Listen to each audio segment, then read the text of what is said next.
Assalamualaikum warahmatullahi wabarakatuh. Perkenalkan, nama saya Rosmina Amelia dengan NIM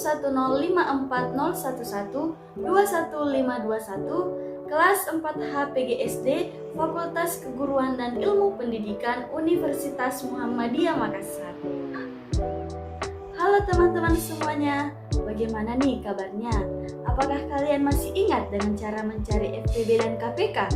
Pasti masih ingat dong? Atau udah pada lupa ya? Eits, jangan khawatir, pada video pembelajaran kali ini kita akan sama-sama membahas mengenai cara mencari FPB dan KPK. Buat kalian jangan lupa dengan cara FPB dan KPK, jangan lupa untuk menonton video ini secara lengkap ya. Sebelum masuk ke pembahasan, masih ingatkah kalian dengan kepanjangan dari FPB dan KPK? Nah, FPB itu adalah kepanjangan dari faktor persekutuan terbesar, sedangkan KPK itu kepanjangan dari kelipatan persekutuan terkecil. Nah, pada pembahasan kali ini kita akan membahas tentang cara menentukan bilangan dari FPB. Adapun FPB atau faktor persekutuan terbesar merupakan faktor yang sama dari dua bilangan atau lebih dan merupakan bilangan terbesar di antara faktor-faktor persekutuannya. Nah, di sini akan membahas cara untuk mencari nilai FPB dengan cara yaitu menentukan faktorisasi primanya. Nah, adapun langkah-langkah yang harus kita lalui dalam menentukan faktorisasi prima FPB, yang pertama, menentukan faktorisasi prima dari masing-masing bilangan, kemudian mengalihkan faktor yang sama dari bilangan-bilangan tersebut. Jika pada faktor yang sama pangkatnya berbeda, maka ambillah faktor yang terkecil. Nah, langsung saja kita masuk ke contoh soal. Di sini kita akan mengambil contoh soal dengan bilangan 10 dengan 20.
Nah, pada contoh soal di atas, pada bilangan 10 yaitu 10 dibagi 2 hasilnya adalah 5. Kemudian pada bilangan 20, 10 dibagi 2 hasilnya 10, 10 dibagi 2 hasilnya 5.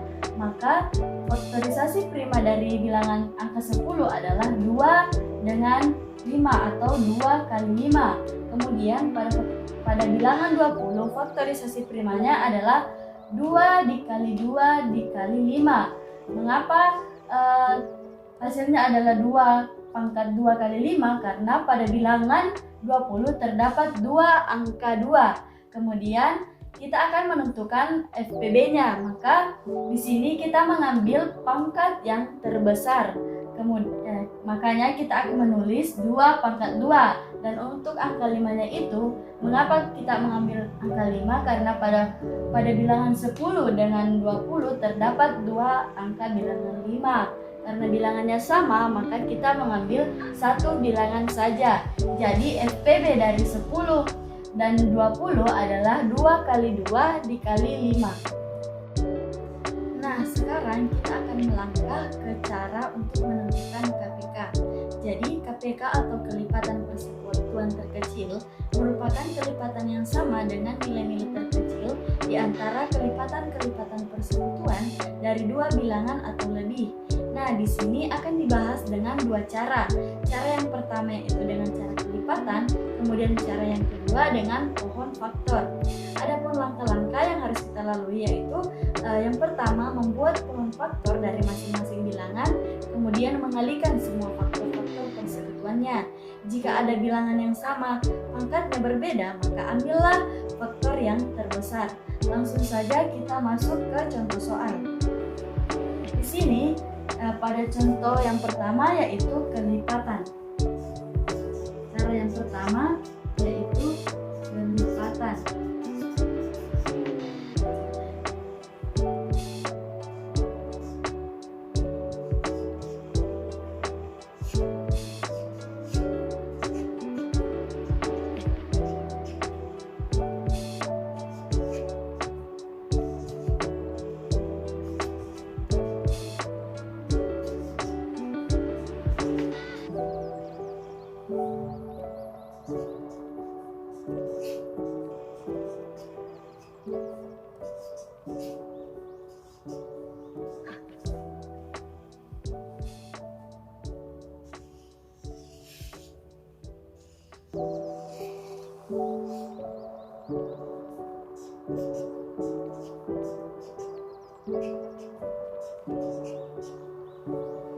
Nah, dapat kita lihat untuk menentukan KPK dari bilangan 3 dengan 5 adalah 15 karena sesuai dengan namanya kelipatan persekutuan terkecil. Maka dari kelipatan 3 dan 5 yaitu dapat kita lihat pada tulisan di atas yaitu kelipatan dari 3 yaitu 3, 6, 9, 12, dan 15. Sedangkan pada bilangan 5 adalah 5, 10, 15, 20, 25. Maka kita mengambil nilai 15 karena nilai 15 adalah nilai yang terkecil atau terendah dan memiliki angka yang sama dari 3 dengan 5. Nah, sekarang kita akan melangkah ke cara yang kedua yaitu pohon faktor.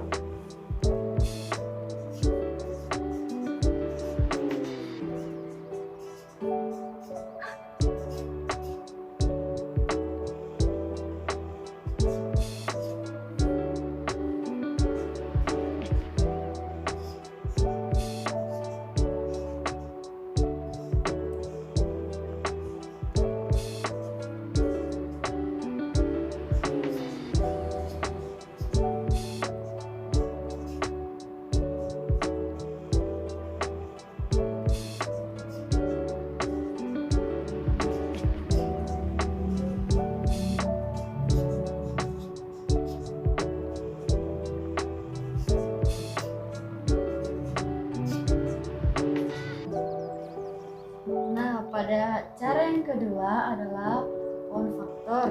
Di sini saya mengambil nilai angka 10 dengan 15 di mana faktorisasi dari 10 yaitu 2 dengan 5, kemudian faktorisasi dari 15 yaitu 3 dengan 5. Jadi 10 dan 15, 10 faktorisasinya 2 dikali 5, 15 faktorisasinya 3 dikali 5. Maka kita mengambil KPK dari bilangan 10 dan 15 yaitu 2 dikali 3 dikali 5. Mengapa demikian? Karena sesuai dengan namanya KPK adalah kelipatan persekutuan terkecil.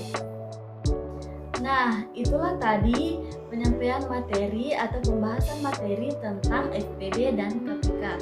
Semoga apa yang kita bahas pada video pembelajaran kali ini dapat bermanfaat dan dapat dimengerti oleh teman-teman sekalian. Mungkin hanya itu yang dapat saya sampaikan, kurang dan lebihnya mohon dimaafkan.